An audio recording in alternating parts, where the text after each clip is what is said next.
بسم اللہ الرحمن الرحیم اللہم صلی علی سیدنا مولانا محمد وعلی آلہ وصحبہ بارک وسلم وصلی علیہ. Brothers and sisters, Assalamu alaikum wa rahmatullahi wa barakatuh. May Allah Almighty bless all of you, and may Allah Almighty protect you, and may Allah Almighty accept our ibadat, our fasting in the month of Ramadan, and all sorts of our jais prayers and supplications. Allah Almighty bless us and our children, our relatives, and Allah Almighty bless with true peace whole humanity. Ameen summa ameen. Today, Alhamdulillah, I am here with the summary of para number 9, Surah A'raf, and some part of Surah Anfal. It is ninth Taraweeh today, so it is summary. There's a lot of subjects in today's recitation, but I have selected few I should explain you. In the beginning of para number 9, Allah Almighty has mentioned something about Sayyidina Shu'aib alayhi salam.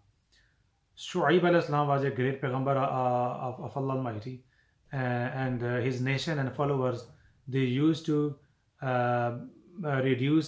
they used to deceive people. They used to deceive people in trade. Shoaib علیہ السلام کی جو قوم تھی وہ تجارت میں لوگوں کو دھوکہ دیتی تھی، چیزیں لوگوں کو دیتی اور ناپ تول میں وہ کمی کرتی. بڑا سمجھایا اللہ تعالیٰ کے پیغمبر نے، لیکن وہ سمجھے نہیں. تو قرآن کہتا ہے کہ وہ متکبر ہوئے، اللہ تعالیٰ کے پیغمبر کی تعلیمات کے انکاری ہوئے. جب وہ متکبر ہوئے، اللہ تعالیٰ کی تعلیمات اور وحی اور پیغمبر شعیب علیہ السلام اور دیگر پیغمبروں کی تعلیمات کے انکاری ہوئے، تو پھر سب لوگوں پر عذاب آیا اللہ کا. تو قرآن پاک میں آتا ہے کہ اگر وہ اللہ تعالیٰ کو حکم مانتے، پیغمبر کا عزت احترام اور محبت سے پیش آتے اور تعلیمات پر عمل کرتے، تو زمین و آسمان کے خزانے اللہ تعالیٰ ان پر کھول دیتا. اسی سورہ میں اللہ تعالیٰ نے آیت نمبر سورہ اعراف آیت number 103 Allah Almighty has mentioned the story of موسیٰ علیہ السلام. موسیٰ علیہ السلام کا یہاں پر آغاز ہوتا ہے کہ کیسے موسیٰ علیہ السلام کا پیدا ہوئے، اور اس کے بعد موسیٰ علیہ السلام کی قوم بنی اسرائیل کو بنا لیا غلام فرعون نے. اور موسیٰ علیہ السلام نے فرعون سے کہا کہ اس قوم کو آزاد کر دو، اور اللہ تعالیٰ کی عبادت، اللہ وہ ہے کہ جو میرا رب ہے، جو سارے جہانوں کا وہ رب ہے، اس کی عبادت کرنی چاہیے. فرعون کا یہ کہنا تھا کہ وہ خدا ہے. تو پھر موسیٰ علیہ السلام پر یہ ہوا کہ اس نے کہا کہ مقابلہ ہوگا میرے، یعنی جو جادوگر ہیں ان کے ساتھ مقابلہ ہوگا. تو قرآن پاک نے موسیٰ علیہ السلام کے سورہ اعراف آیت نمبر 107 کے اندر فرمایا کہ اس نے اپنے جادوگروں کو اکٹھا کیا، اور جادوگروں نے جادو کے زور پر چھوٹے چھوٹے سانپ نکالے. وہ نظر کا فریب تھا یا کیا تھا، اللہ تعالیٰ کی ذات بہتر جانتی ہے. جب وہ سانپ نکالے تو موسیٰ علیہ السلام کے پاس ایک ڈنڈا ہوتا تھا، عصا، اے بگ اسٹک موسیٰ علیہ السلام used to hold in his hands.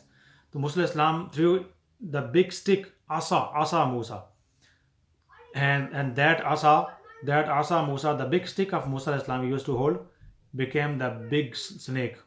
Man, that big snake eaten up all the small snakes of the magicians of فرعون کے جادوگروں کا موسیٰ علیہ السلام کا جو ڈنڈا بنایا پھینکا، وہ بڑا سا بنا، وہ سب کو کھا گیا. پھر اس کے علاوہ دوسرا معجزہ آیت نمبر 108 کہ موسیٰ علیہ السلام نے، اس نے کہا معجزہ کیا ہے، کوئی نشانی کیا ہے. موسیٰ علیہ السلام نے اس طرح ہاتھ ڈالا، نیچے باہر نکالا، تو وہ ہاتھ موسیٰ علیہ السلام کا وہ روشن ہو گیا. بیضاء للناظرین، اس کو جو بندہ دیکھتا وہ روشن ہوتا، وہ دیکھتا. کہنے لگے کہ یہ موسیٰ علیہ السلام استغفر اللہ معاذ اللہ، آیت نمبر 109 کے اندر سورہ اعراف، یہ تو بہت بڑے جادوگر ہیں. تو اس کا مطلب یہ ہے کہ جن لوگوں کے مقدر میں ہدایت نہیں ہوتی، جو لوگ، یعنی ایک نقطہ یہ ملتا ہے کہ جو لوگ کسی کے مخالف ہو جائیں، اللہ والوں کے، بزرگوں کے، یا کسی کے مخالف ہو جائیں، تو ان کو اچھائیوں کے اندر بھی ان کو برائیاں نظر آتی ہیں. جیسے ہماری زندگی کا بھی یہی وتیرہ ہے کہ جس بندے کے ساتھ ہم محبت کرتے ہیں، ساری جان کی اچھائیاں اس میں، اور جو کوئی بندہ ہمارے مفادات پورے نہیں کر سکتا یا جس سے ہم ڈس ایگری کرتے ہیں، سارے جہان کی برائیاں اس میں نظر آتی ہیں. اسی نقطے کے تحت ان لوگوں نے، فرعون کے لوگوں نے موسیٰ علیہ السلام سے کہا کہ بہت بڑے یہ جادوگر ہیں، آیت نمبر 109 کے اندر. پھر آگے آیت نمبر 143 میں موسیٰ علیہ السلام کا ایک اور واقعہ کہ پہلے 30 دنوں کے لیے کوہ طور پہ تشریف لے گئے، پھر اس کے بعد 10 دن اور بڑھائے گئے، 40 دن موسیٰ علیہ السلام اللہ تعالیٰ کی ملاقات کے لیے کوہ طور پر گئے. اور موسیٰ علیہ السلام نے اللہ تعالیٰ سے عرض کی Musa alayhi salam requested to Allah Almighty, قَالَ رَبِّ أَرِنِي أَنْظُرْ إِلَيْكَ, well, I would like to see you with my naked eyes. اللہ تعالیٰ میں تجھے دیکھنا چاہتا ہوں. فَمَا قَالَ لَن تَرَانِي وَلَكِنْ انظُرْ إِلَى الْجَبَلِ فَإِنِ اسْتَقَرَّ مَكَانُهُ فَسَوْفَ تَرَانِي, کہ تو مجھے دیکھنے کی بجائے اس پہاڑ کی طرف دیکھو. اگر جب میری تجلی اللہ تعالیٰ کا نور گرے گا, اگر تم پہاڑ کو دیکھ سکے تو پھر ہی میرا دیدار بھی ممکن ہوگا.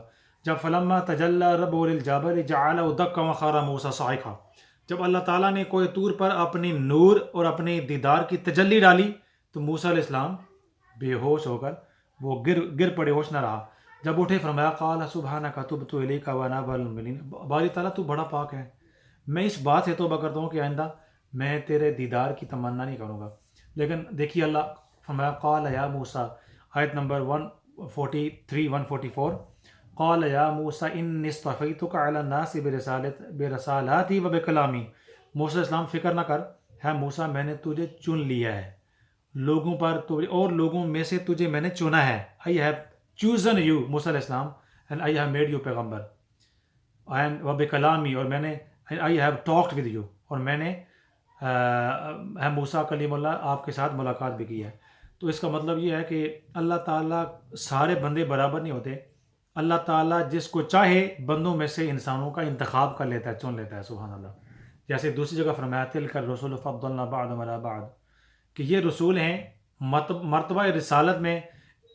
all these رسول they are equal, they are the messengers in the مرتبہ of رسالت, فضلنا بعضهم علی بعض, لیکن بعضوں کو بعضوں پر فضیلت دی. نبی کریم صلی اللہ علیہ وسلم سارے پیغمبروں کے سردار, اور رب تعالیٰ نے مصطفیٰ کو محبوب بنایا. تو یہ آیت ہمیں بتاتی ہے, آیت نمبر 144 سورہ اعراف, کہ اللہ تعالیٰ لوگوں میں سے جس کو چاہتا ہے چن لیتا ہے. موسیٰ علیہ السلام کو رسالت دی اور کلام کیا, اور نبی کریم صلی اللہ علیہ وسلم there is no prophet or messenger in any shape after Prophet محمد صلی اللہ علیہ وسلم. تو امت میں کوئی نبی نہیں ہے, کوئی رسول نہیں ہے. نبی کریم صلی اللہ علیہ وسلم سرکار خاتم النبیین ہیں. جو کوئی یہ ایمان رکھے کہ اور پیغمبر ہے, رسول ہے, استغفر اللہ معاذ اللہ, وہ کافر ہو جائے گا, وہ مسلمان نہیں ہوگا. تو سرکار کی امت میں اور سرکار کے بعد کوئی نبی رسول نہیں, سرکار کی امت میں اولیاء آئے.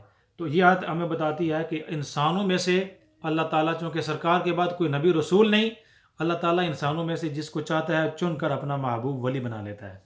تو یہ انسانوں کے درجے ہیں. تو انسانوں میں سے انسان سارے برابر نہیں ہوتے, اللہ والے بھی ہوتے ہیں, اولیاء اللہ ہوتے ہیں, صالحین ہوتے ہیں, نیکوکار لوگ بھی ہوتے ہیں.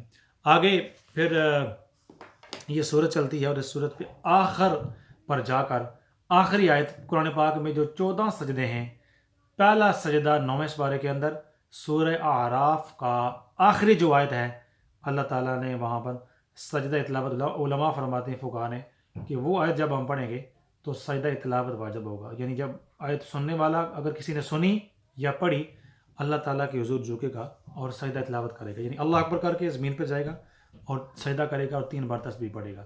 دس از دا فرسٹ سجدہ Allah Almighty has mentioned during recitation. If someone listening the recitation or someone is performing the recitation of Quran, first sajda came the very last verse of Surah Araf. Then Allah Almighty has started Surah Al-Anfal. Surah Anfal کے اندر 75 there are total verses, 75 اس کے اندر آیتیں ہیں, اور اس کے اندر جو word آئے ہیں 1075, اس کے اندر 1075 اس کے اندر ورڈز آئے ہیں. اور یہ سورت جو ہے وہ یہ مدنی سورت ہے. کچھ آیت کریمہ آیات ایسی ہیں کہ جو علماء فرماتے ہیں کہ وہ مکی ہے, لیکن یہ مدنی سورت ہے. اور اس سورت میں زیادہ تر ذکر غزوہ بدر کا ہے, پہلی جنگ جس میں مسلمان تھوڑے تھے, کفار زیادہ تھے, اور جنگ وہ مسلط کر دی گئی تھی. فرشتے آئے اور مسلمان پہلے گھبرائے, پھر اس کے بعد فرشتے آئے. فرشتوں نے اللہ تعالیٰ کے حکم سے مسلمانوں کی مدد کی. اور یہ اللہ پاک کا اس صورت کے اندر اللہ تعالیٰ نے 6 بار مومنین کو خطاب کیا, 5 قسم کی صفات کا ذکر کیا مومن. اللہ Almighty has mentioned 5 types of صفات and qualities of مومنین. پہلی کوالٹی خشیت, کہ مومن بندہ اللہ سے ڈرنے والا ہوتا ہے. always the مومنین believers they are God fearing, Allah fearing. Second quality of the مومنین, they recite Holy Quran and they understand Holy Quran, they implement Holy Quran in their lives. کہ مومن بندہ اللہ تعالیٰ کے کلام کی تلاوت بھی کرتے ہیں اور زندگی میں قرآن پاک کو نافذ بھی کرتے ہیں۔ تیسری کوالٹی اس صورت میں اللہ تعالیٰ نے بیان فرمائی توکل، مومن بندہ اللہ تعالیٰ کی ذات پر توکل کرتا ہے۔ چوتھی کوالٹی مومن بندہ نماز پڑھنے والا ہے۔ مومنین believers they are very punctual in their prayers and they trust in Allah almighty. اور جو پانچویں کوالٹی اللہ تعالیٰ نے فرمائی سخاوت، کہ whatever they possess they think it is belong to Allah and they spend for the sake of Allah not for the worldly things. سخاوت، مومن بندہ از ویری جنرس کہ وہ سخاوت کا مظاہرہ کرتا ہے۔ 6 بار اس صورت میں اللہ تعالیٰ نے مومنین کو خطاب کیا ہے۔ انشاءاللہ this video clip is getting longer, I will continue same topic 10th بارہ اینڈ 10th تراویح انشاءاللہ ٹمارو۔ وما علینا الا البلاغ۔ جزاک اللہ۔